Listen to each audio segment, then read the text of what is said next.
Que bonic que és el meu bar. Però està buit. Sí, però que és bonic. Pau, aquest bar no dona diners. L'has de vendre i buscar una feina. Jo havia pensat una altra cosa. Veniu?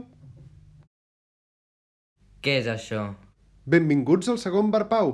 He pensat que el problema del bar era que hi havia molt poc espai i he decidit ampliar-lo.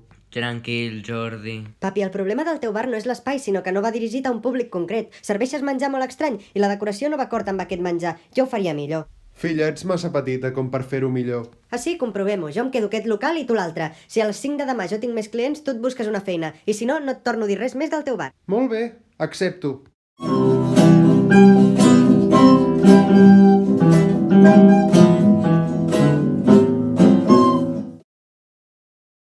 Em trobo malament, tinc molta panxa. Doncs pren-te un ibuprofeno, et farà bé.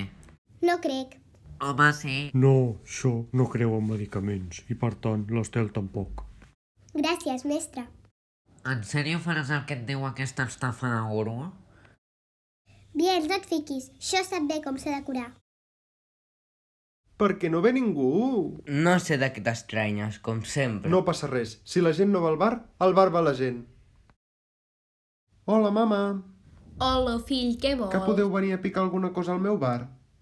Ui, no, que acabo de dinar. Si us plau, és important. Que no, fill? Creo que deberíamos ir. Tula, què dic que no?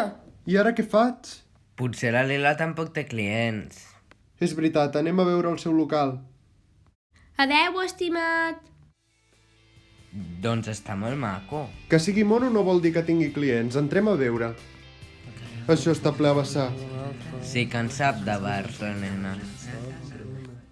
Estel, filla, una ambulància! Papi, he guanyat l'aposta. T'hauràs de buscar una feina? D'acord, però no penso vendre cap bar. No has de per què fer-ho.